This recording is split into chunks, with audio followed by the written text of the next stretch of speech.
one more step, and I'll have isolated the virus of the common cold, laryngitis hackibus.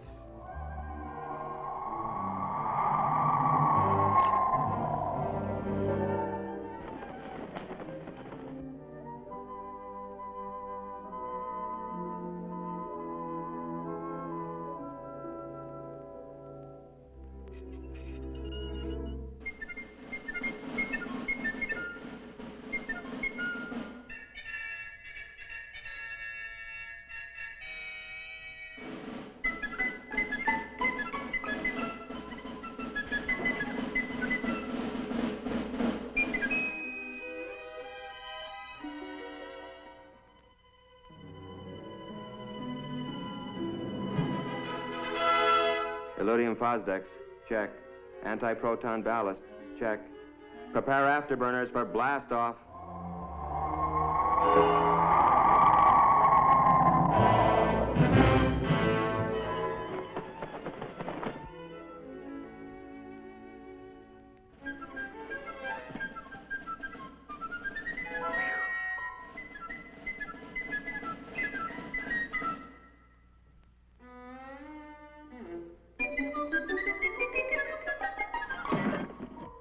My biggest problem in this job is how to keep from disturbing the parents and getting them in a tizzy.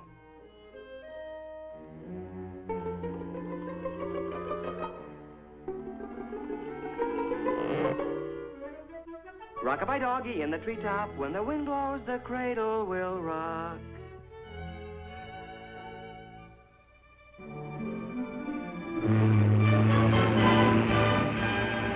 And so, after answering the $64 million question correctly, I decided to take a few trips around the world.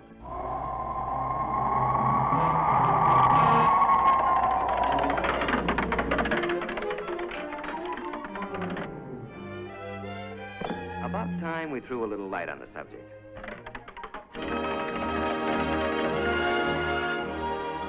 First thing you gotta do is get their attention. Comfy? Have I got your attention? Okay, let's straighten out a few facts about you and the Army. Now then. Excuse me just a minute. Rock-a-bye doggy in the treetop, when the wind blows, the cradle will rock. You know, Ralphie, it's a funny thing, but every high school senior I've ever known thinks that when he gets into the service, all his buddies will look like a bunch of lower Slobovians. Of course, there's always one exception. You. Actually, they're going to be pretty much like the guys you're graduating with.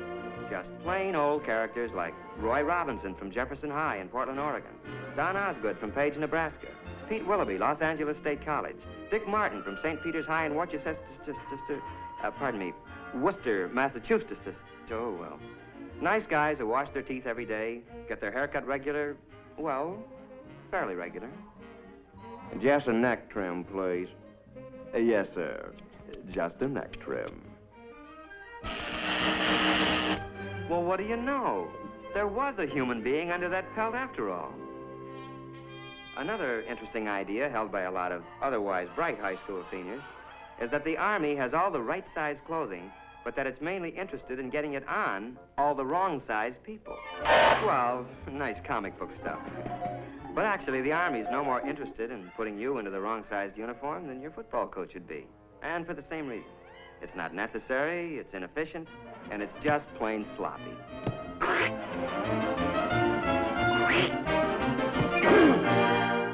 In other words, you'd be pretty useless to yourself or the team.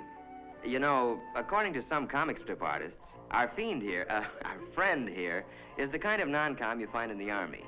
The way they tell it, basic training's supposed to be nothing but KP, obstacle courses, and being chewed out by a bunch of sadistic sergeants. Hey, hold up! Arm! Hoop! Arm! Arm! Arm! Arm! As a matter of fact, the Army's not about to use inefficient comic strip non-coms or officers any more than it would use outdated or inefficient weapons. No, the non-coms you're going to get acquainted with in basic will be very capable guys, and they'll be there for just one reason. To help you. You'll get to know men like Paratrooper Sergeant Mike Culhane, Master Sergeant Johnny Broderick from Okinawa in Korea, Corporal Tommy Webster, a high school senior when you were a junior, Sergeant Rod McCullum. He carries the Congressional Medal of Honor. Look, as long as we're on the subject, let's take a look at basic training and find out what it's really going to be like.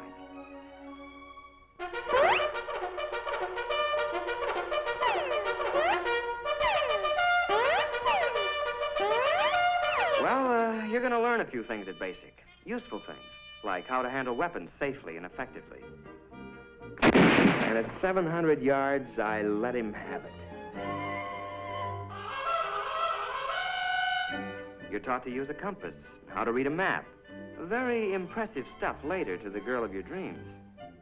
You'll learn how to pitch a camp and how to give first aid. The sort of knowledge that other, people will respect someday.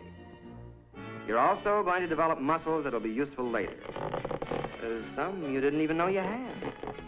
But then, it's not a bad idea to keep in shape for recreation, like boxing, football, skiing, and other, sports.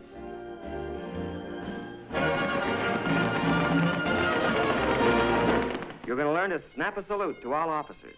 Now, where'd that custom come from? Well, the way I heard it, the only way one knight could recognize another knight under those cast-iron tuxedos was to lift his visor. It's a sort of hello among military men. Then one day, you're going to suddenly realize that you're beginning to look like and act like a soldier or a man. And you'll be surprised to find that you're very proud to be serving your country in the United States Army. A short intermission. Rock-a-bye doggy in the treetop. When the wind blows, the cradle will rock. Okay, basics finished. Now what? Well, according to some comic strips, more endless months of KP, policing some forgotten post, and learning how to artistically goof off. But mainly, the rest of your Army career is supposed to be spent doing anything you're most unfit for. Humorous stuff, no doubt, but not good sense. Actually, the Army wants to send you where you'll be most useful and where you can serve the best. Where this will be is determined to a great extent by those interviews and aptitude tests you took in your first days as a recruit. So the chances are that... But wait, just a minute. Maybe you'd like to know before you start how you're going to spend your Army career. Maybe you'd like to choose the training you want and not leave it up to chance. If so, then the Army has a special deal you'll want to hear about. It's called Reserved for You. And in it, you pick the job training you want before you enlist. The Army then reserves that position in the world's finest technical schools until you complete basic training. And now, let's go back to those dreams of yours. How about laboratory work in the medical field? The Army has some of the finest laboratory facilities, technicians, and scientists in the world. Well, that's just one of 127 courses offered by the Army. How about that dream of working with rockets or atomic power? How about guided missiles? You choose it, the Army's got it. The only ticket you need to this program is one high school diploma. Sound good? Well, I can make it sound better. The whole deal is guaranteed by this letter, written to you by the Adjutant General of the United States Army. You don't sign anything until that letter is firmly in your hands. Fair enough? Let's see, adventure? Pick your branch. How about a real elite outfit? Armor. Tank Commander Phillips. Not bad. Travel? Man, you do ask the nicest questions. This is Paris, and it's no dream. It's solid, and it's yours. Ralph Phillips, USA. Sound pretty choice? Your local recruiter can fill in all the details. Today, if you like. But remember that you're going to look a lot bigger to the Army with that high school diploma under your arm. Oh, quick warning, though, Ralphie. You can only grab one of these special deals before you receive your induction notice. So why not call on the Army before the Army calls on you?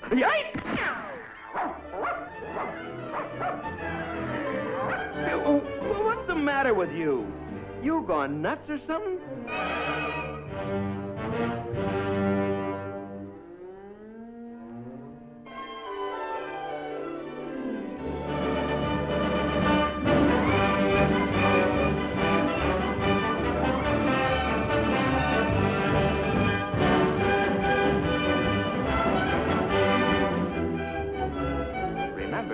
It's reserved for you.